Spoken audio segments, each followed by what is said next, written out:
Across Western Mass are reminding everyone about the importance of having smoke and carbon monoxide alarms. And this morning, some of them joined the State Fire Marshal in East Longmeadow to relay that message. Western Mass News reporter Matt Price has more. A total of 45 people lost their lives to fire in Massachusetts last year. And nearly 70% of those deaths took place in the home. Tragically, more than half of those homes that had fatal fires did not have working smoke alarms. A stark reminder for all of us. Smoke and carbon monoxide detectors in the house can save lives. That was the message at the East Longmeadow Firehouse on Thursday, with several Western Mass fire chiefs and commissioners joining State Fire Marshal John Davin to make the points clear.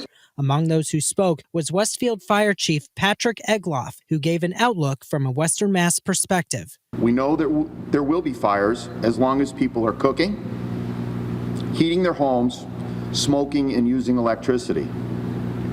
But we also know that almost every fire death can be prevented if residents install, test, and maintain their smoke alarms. According to the State Fire Marshal's office, about 30% of Massachusetts fire deaths in 2023 were in Western Mass, including 5 in Springfield.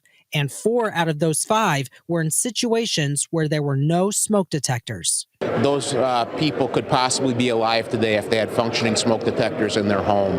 Last March, Springfield Fire Commissioner B.J. Calvi and some of his fellow firefighters responded to a house fire on East Street in East Springfield. 2 people were killed, and there were no working smoke detectors in the home. Calvi tells Western Mass News anyone who does not have a smoke or carbon monoxide alarm should get one, especially those that can do double duty. You can double up and do one detector that does both. Smoke and carbon monoxide detectors are vitally important. They're a low-dollar life insurance policy for you and your families.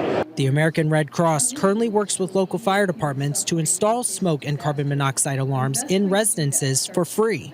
For Davin, he wants the public to stay safe. Please take it from the experts gathered here today to be sure you have working smoke alarms on every level of your home. And if you have smoke or carbon monoxide detectors that were made before 2014, experts advise you to have them replaced as soon as possible. In East Longmeadow, Matt Price, Western Mass News.